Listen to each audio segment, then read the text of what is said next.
In the headlines, Rocky Mountain police say they have finally arrested someone believed to be involved in a suspicious death. Yet more severe weather plagued our area last night, and we continue to cover the aftermath of Hurricane Irene that swept through the Twin Counties this weekend. WHIG-TV is out in Rocky Mount talking to residents and bringing you a look at the damage. These stories and more coming up on Newsbreak starting now.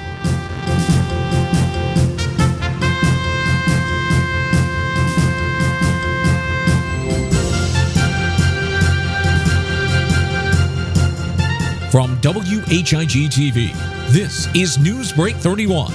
Now, here's Marie Torres. Hello and thank you for watching WHIG-TV Newsbreak, your voice in the community. I'm Marie Torres. Before getting to updates about this week's storm coverage, Rocky Mountain police say they have finally arrested someone believed to be involved in a suspicious death. According to police, they have in custody this man, 26-year-old Madison Earl Howlett of Brattleboro. Howlett is being charged with felony hit and run and involuntary manslaughter in the death of 55-year-old Edward Arrington Whitaker Jr. Whitaker's body was found around 8 a.m. at the Kangaroo Express gas station in Gold Rock Sunday, August 21st.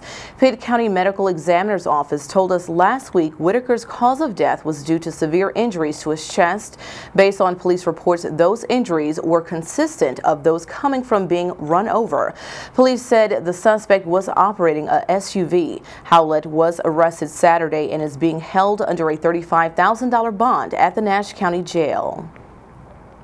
In other news, after already taking a hard hit from this weekend's hurricane, Monday the area was on yet another severe weather alert. Monday, the National Weather Service alerted Nash, Edgecombe, and Wilson counties of a tornado watch. The National Weather Service's radar picked up a tornado that moved through the Sharpsburg, Rocky Mount, and Pine Tops communities in Edgecombe County.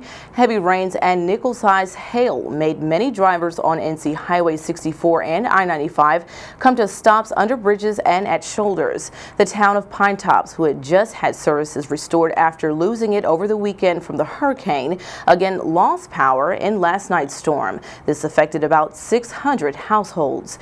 Most have again got their power back. Along Sunset and Kingston Avenue, there was flash flooding last night. There was also a house fire behind the Harris Teeter on Sunset Avenue, which is believed to be storm-related. Though Nash County suffered Monday's storm, thankfully there was no indication of funnel clouds forming. And thousands of area residents this week are still trying to recover from the massive destruction of Hurricane Irene. Saturday around 7:30 a.m., Irene touched land on our coast with rain and winds up to 80 miles per hour. She reached far inland, as you can see with our exclusive coverage of Rocky Mount. Just days before the Category 1 hurricane tore through the state, Governor Beverly Perdue declared a state of emergency. Rocky Mount's Mayor David Combs also declared the city in a state of emergency thereafter. The latest reports now show the death toll at 40 deaths in 11 states. In North Carolina, it's reported that 6 people died, with one storm-related death in Nash County. The wife of a 63-year-old Nashville man, Ricky Webb, called authorities to report that her husband was killed Saturday morning as strong winds ripped a tree in half, hitting Webb as he fed his horse outside.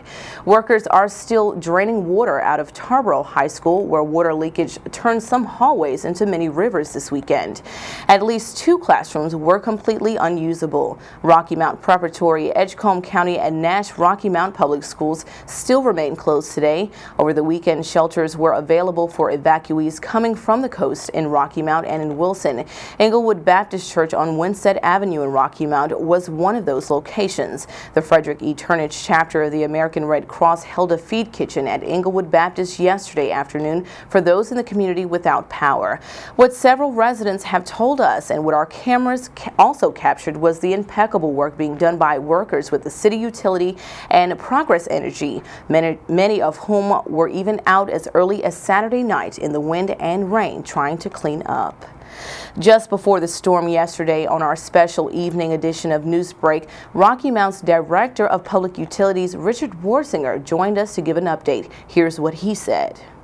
Give us an update. How many people were without power? We have a little over 27,000 customers, Marie, and at the height of the storm, we had 26,000 of those without power. Okay, and what about now? Right now, we're at about 7,800. Okay. So the majority of our customers have had their power restored. We're less than 30% to go. Okay. And our crews are out there working. Our crews have been working 16-hour days. We have crews working at night.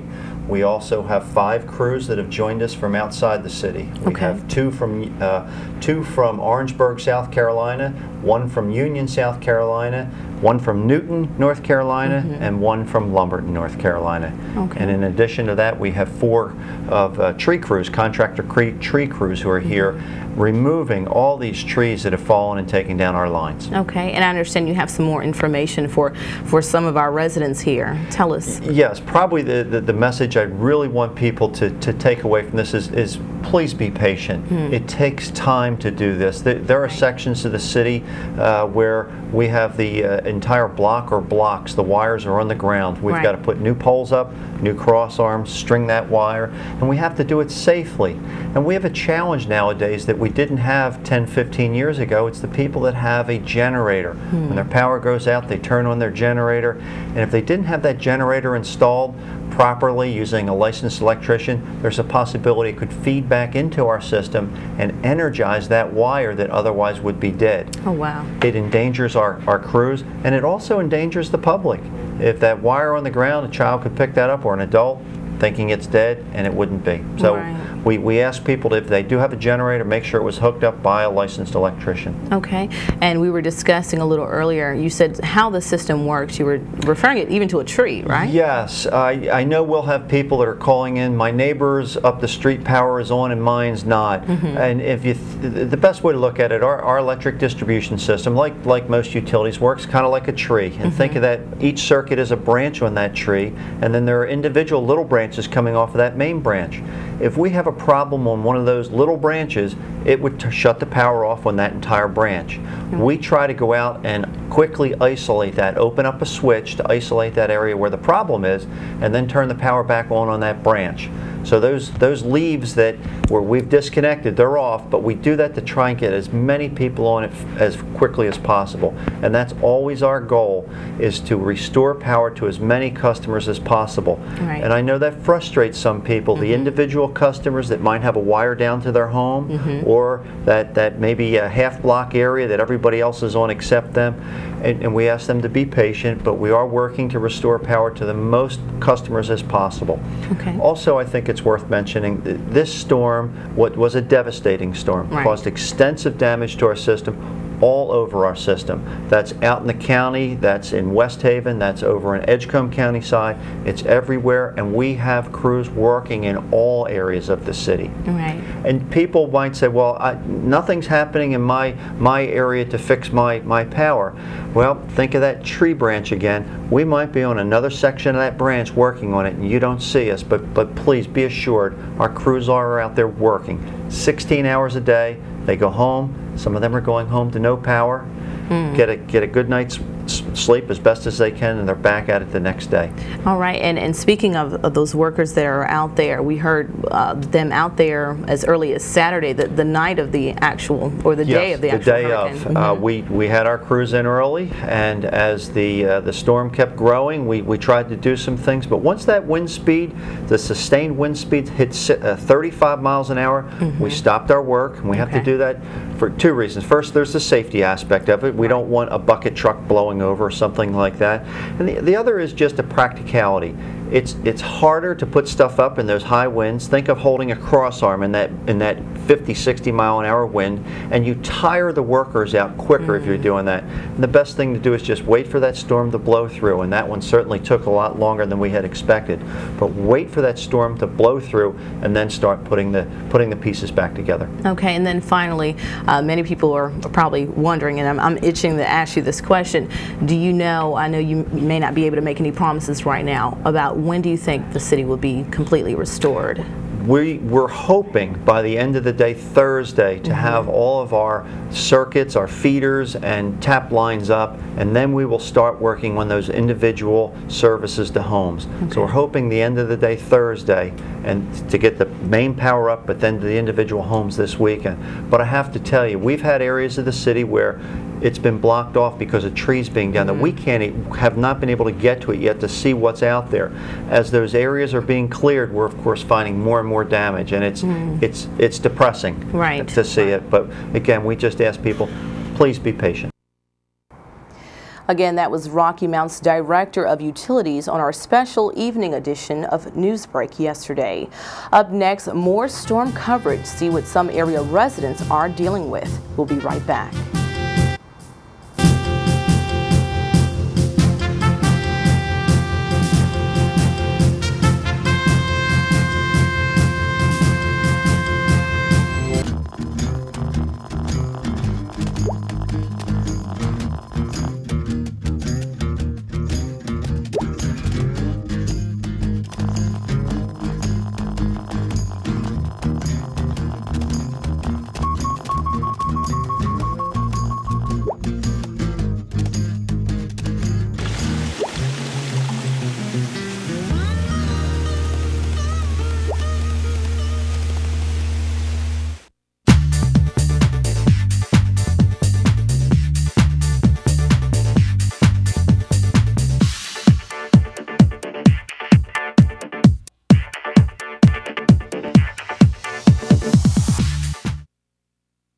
The Country Inn & Suites is your home away from home with a staff that always treats you as family.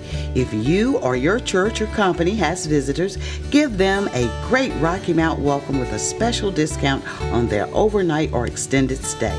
Not only is the Country Inn & Suites a comfortable place, we'll spoil them with fresh cookies and complimentary breakfast. We are filled with luxuries like an indoor pool, fitness center, and a guest laundry. The Business Center includes a boardroom, connection to high-speed internet, and catering for meetings is always available. Call me, Donna Vachavis, at 252-442-0500 for a tour and or to set up your corporate rate. You're always welcome as family in the Country Inn & Suites, Rocky Mount.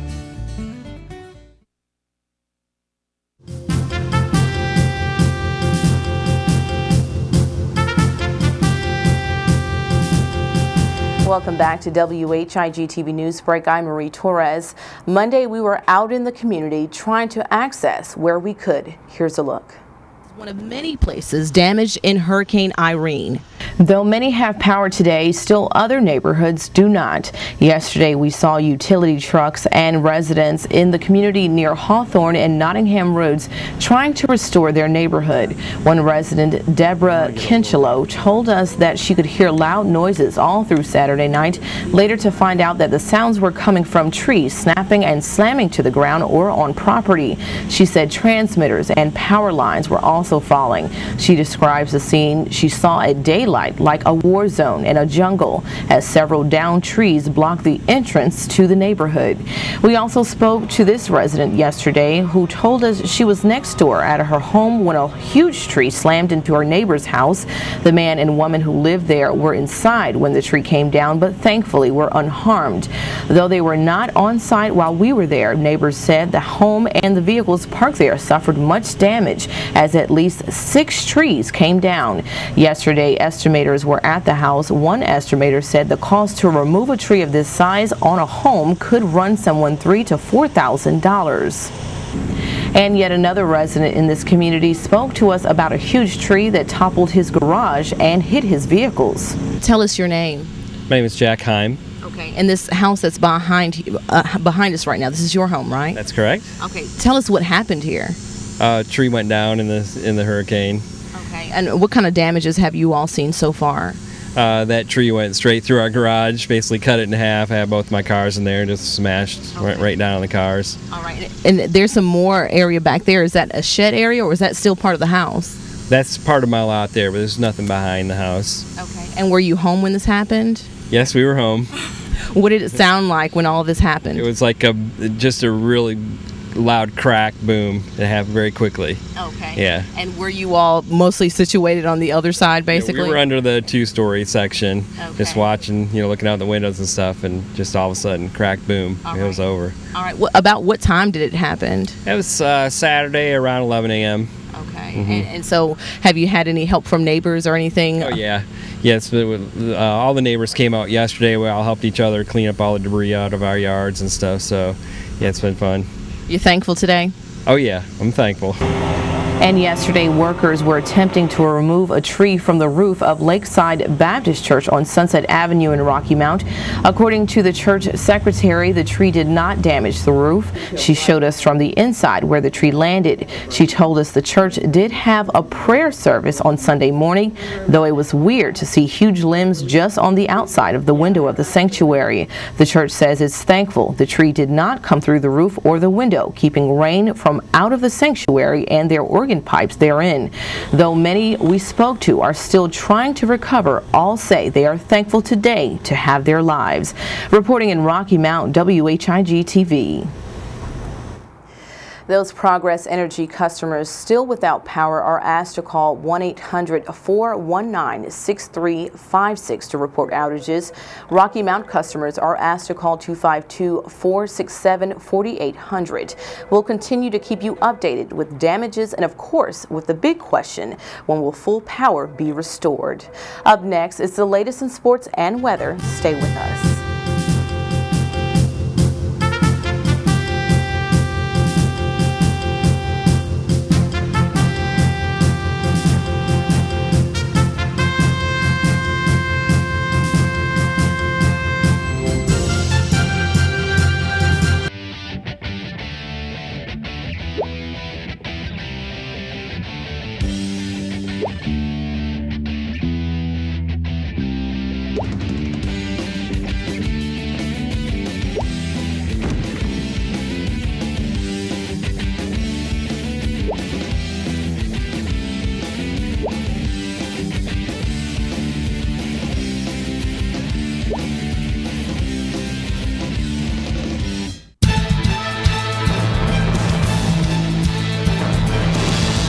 When it's happening to you, you'll hear from us.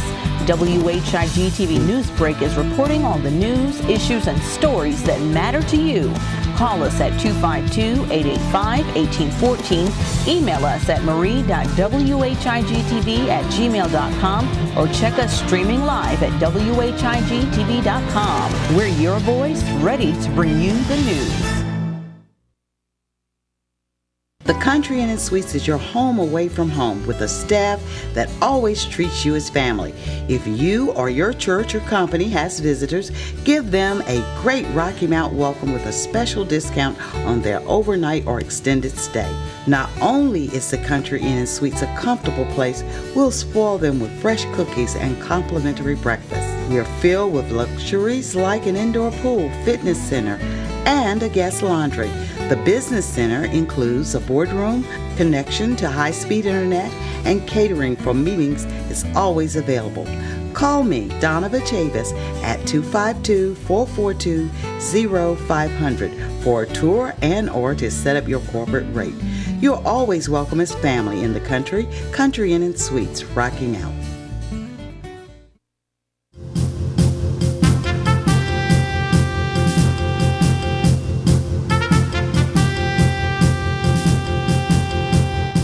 Thanks for staying tuned. Here's a look at what else our area can expect this week in weather with WHIG TV meteorologist Fred Holdsworth. Fred?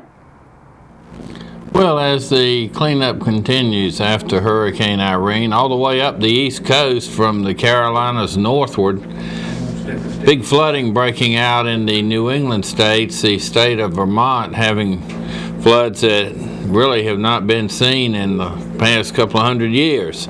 So quite a bit of damage and all caused by the storm.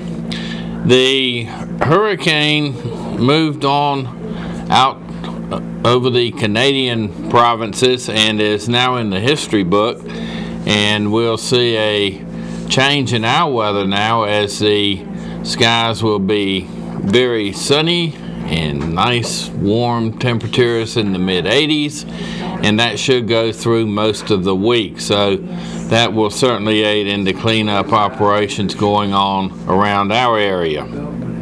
Let's take a look at the forecast map and see what we have going on. First of all, showers will be limited to the coastal areas of North Carolina and South Carolina on down through Georgia and all of the peninsula of Florida.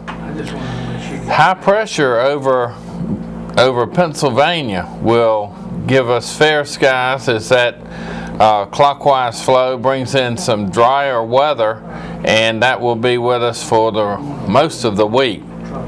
Rain and thunderstorms over the central part of the nation. This in association with a warm front and also a high pressure system pushing a cold front down into the midsections. That will set off rain and thunderstorms from Oklahoma all the way through Ohio and up into the Dakotas and Minnesota.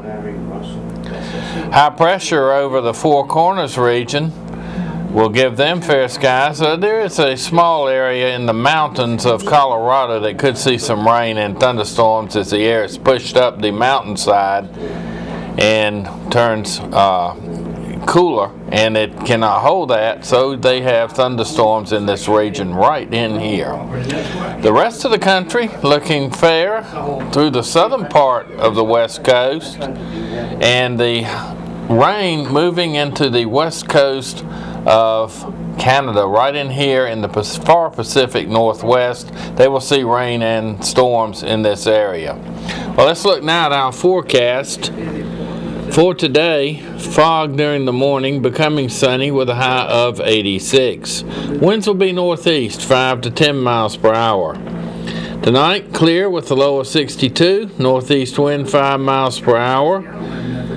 Wednesday, fog during the morning, sunny with a high of 85 and a northeast wind at 5. Wednesday night, partly cloudy with a low of 60, northeast wind at 5. 85 once again on Thursday with a partly cloudy sky and a northeast wind around 5 miles per hour. Thursday night, partly cloudy, 65. For Friday, sunny with a slight chance of showers and thunderstorms and a high of 85. Friday night, partly cloudy with a low of 65. Saturday, partly cloudy with a high of 88 and a low of 68. Our high temperature yesterday, 89 degrees. Our low this morning, 65. Rainfall over the past 24 hours, 1.66 inches. And that's a look at your Rocky Mount and Tri-County weather. Now back to you.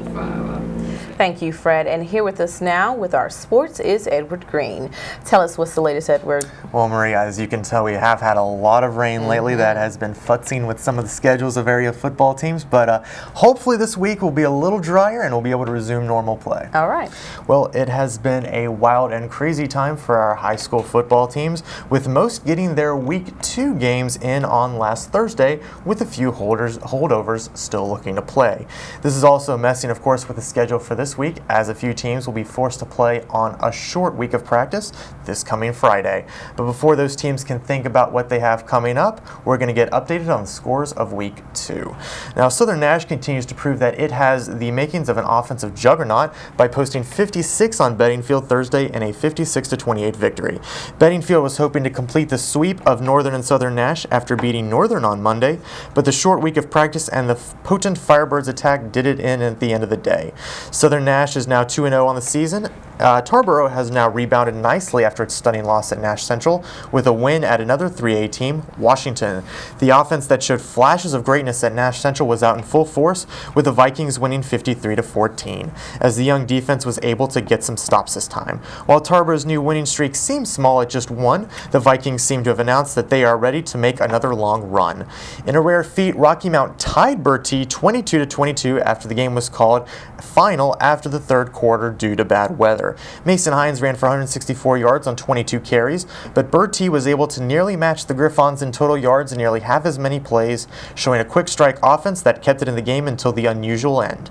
The Nash Central Bulldogs did not fall in their trap game after beating Tarboro, as they took care of business against Smithfield Selma 58-7.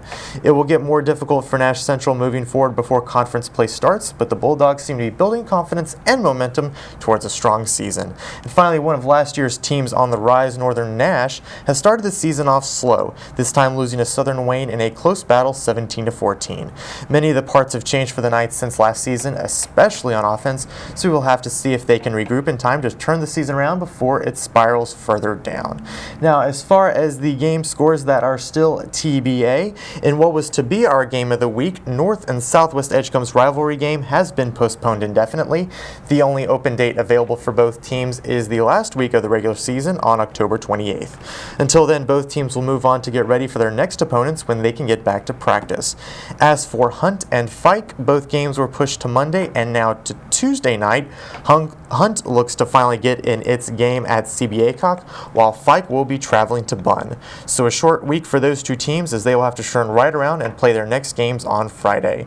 And Marie, Hunt's next game is actually against Southwest Edgecombe on Friday. So we'll have to see how these 2 days of practice that they're going to get will affect Hunt's preparation, as well as Southwest Edgecombe. They have only played one game this season. That will have been almost 2 weeks ago when they play on Friday. So it'll be rust, and just how prepared will they actually be for Hunt. It's going to be very interesting to see that. Yes, definitely. Well, thank you so much, Edward. Thank you, Marie.